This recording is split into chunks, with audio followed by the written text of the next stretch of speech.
Ombudsman? Kalokohan no ito, this is another diversionary tactic. And part ng mga attack dog. Dahil yung nag-file, matagal lang tigaron sa amin na first cousin yung mayor na tinalo ko. Attorney Tilly Cordero is an extortionist. Ilang beses namin binigyan ng pera tuwing humihingi. So, nagpapadala naman ako. Maya-maya hingi. Ang last lang, nagpunta sa bahay. Mismo, nagpunta sa bahay sa Narbacan. Magre-retire na ako. Pwede mo bilhin yung hotel resort ko. 20 million lang, mura lang, sabi niya. Mura naman yan. Sige na nga, para matapos lang ako. Pupunta ako sa bahay niya, tinignan ko, nasaan yung resort hotel niyo? Eto, ang tinuro niya, maliit na bahay, 2 kwarto lang na maliliit. Pagpasok ko sa kwarto, kama na. Ang liit. Paano ko naman bibili ng 20 million? So, hindi ko binili. Nagalit na naman yan. Madalas ganyan, pagka kailangan ng pera, buwabanat. Humingi naman, binibigyan ko naman. Nasanay na eh. Kaya pinadebanda ko na lang ng extortion. Yung mga pinagagawa niya, dahil marami ng beses na nanghingi ng pera, tinatanggap niya lahat. Ito sir na extortion case ay ifa-file nyo pa lang or meron na po kayong final dati? Yung pinsang buo niya na mayor, 10 years ago, pinahilang ko na, hindi lumalabas sa ombudsman. Dapat yun ang asikasuhin niya sa ombudsman. Ginawa nila, in one barangay lang, marami yan several pinirman ng vice mayor, the whole board, yung councilors, ng resolution. Isang sample, 9 million binigay nila sa isang barangay, Solbec, for the benefit of 65,000 farmers of Solbec. Solbec is just one barangay. Saan sila kikita ng 65,000 na farmers? The whole population, the whole town, at that time is 44,000. So, sila naglalagay ng ghost farmers. Hindi lang yun, marami yung 45,000 farmers. 45,000 farmers palang ginagamit. Hundreds of millions na nawala dyan. So, pinag ko lahat. Isa lang lumabas. Ang dami pang nakapile doon dahil nakaparking fee yata. Ewan ko. So, dapat yun ang halungkatin po nila bago sila magbintang. Puntahan ko lang tong plunder complaint nila. Yes. Ang sinasabi po ay bumili po kayo nung mayor pa kayo ng Narvacan ng overpriced ng 100 million Yes. na piece of land. Ano pong masasabi niyo dun? That piece of land, 10 hectares. Malaki. At that time, ang presyo noon, 8,000 per square meters. Yung mga mas mahal pa eh. Pero pinesyuhan nila ng 8,000 per square meter. Meaning, 10 hectares is 800 million. Ako na nag-arrange dahil ayaw kong kumita. Gusto ko lang tumulong. Wala silang panglalagyan ng bagong market. So, hindi ko nalilipat sa pangalan ko dahil hindi pwede. Dahil mayor ako, ibebenta ko sarili ko. Hindi. In-arrange ko lang, wag naman ganyan. Ganito na lang ako. Instead na kumita ako, binigay ko lang ng 1.2. Didalugin na ako ng 680 million. Lugi. So parang sabi niyo po sir, nag-abono pa. Parang gano'n. Hindi, lugi. Instead na, may bumibili sa akin noon ng 500 eh. 5,000 per square. Di 500 million. Binigay ko lang sa munisipyo ng 1.2. Ako pa nalugi, ako pa kinukomplain. Pero ang sabi nila, sir, 49 million lang dapat yung... Saan ka nakakita ng 10 hectares na 45 million? Kalokohan yun, kaya dedemanda ko pa sila dyan. At that time, nakarecord po ang 8,000. Ngayon, 20,000 na per square. Hindi lang 8,000 aabutin yan, mas malaki pa. So, kita ang munisipyo dyan, hindi nalugi, kung hindi kumita.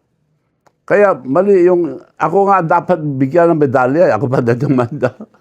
Lugi ako. Sino nagpapalugi po ng ganyan? 8,000 ang presyo, binigay ko lang 1.2.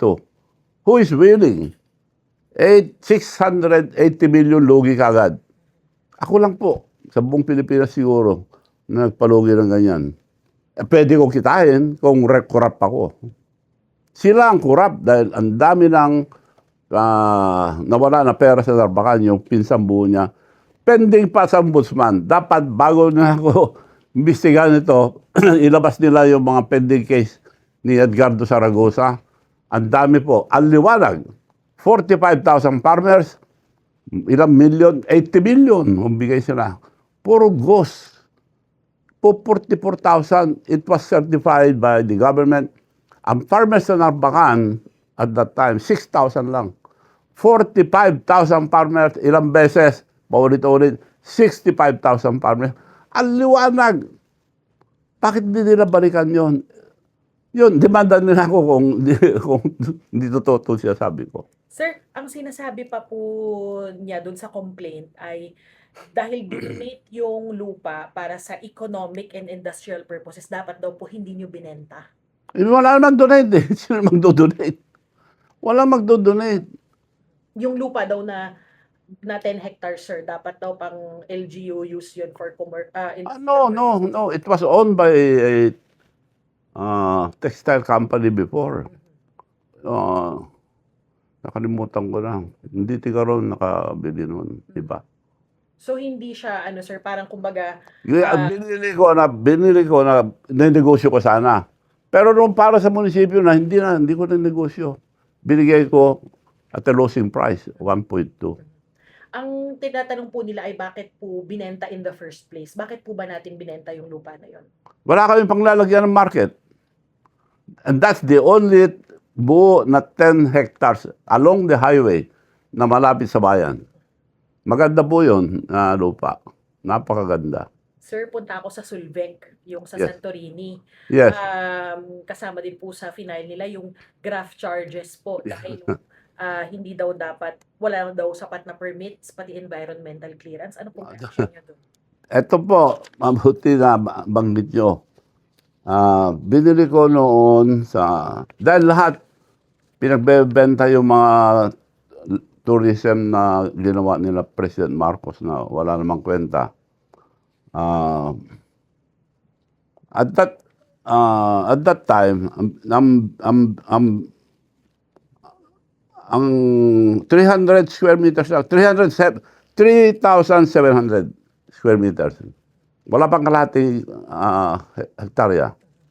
3,728 square meters. Binili ko ng more than 5 million. Ngayon, ang bili ko yung mga katabi, 3 million, 12 million nga bili ko eh. 2,000 square meters lang. So, ito, binili ko lahat. So, walang diferensya to. May deed of sale po kami ng gobyerno. So, wala kang gustong bumili ito dahil puro bato nandun eh. Walang nag-squat. Walang squatter dahil puro bato nandun. So para ang sinasabi niyo, sir, na hindi totoong illegal yung kinamkam yung lupa niyo. Kaya idademanda ko sila. May deed of sale ako. Hindi nila alam kasi. Kasi yung Tilly Cordero yun, humingi ng kopya. Wala naman siyang karapatan, bigyan ko ng kopya. Yun, hinuhula-hulaan niya.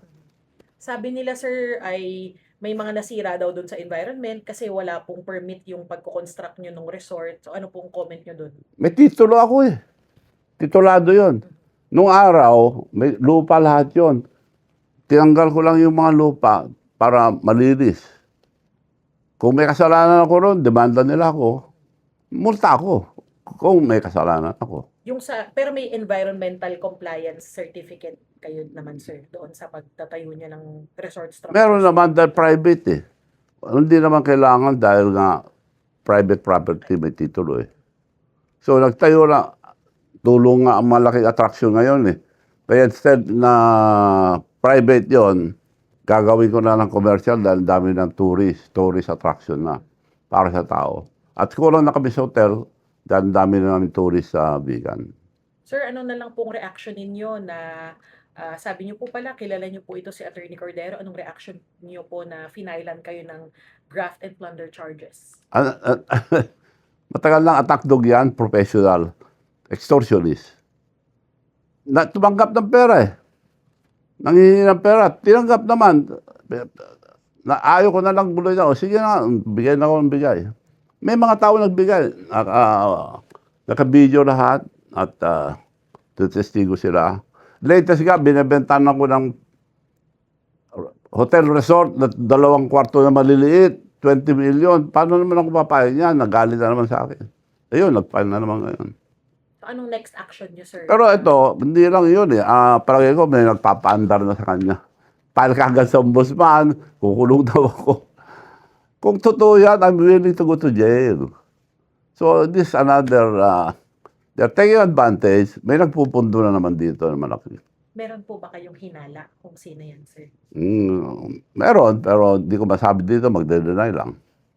Sige po. Ano na lang next nyo gagawin, sir? Anong next action, course of action po ninyo? Sasagutin ko. Kung tawagin ako, sasagutin ko. At pagpapile din ako counter charges.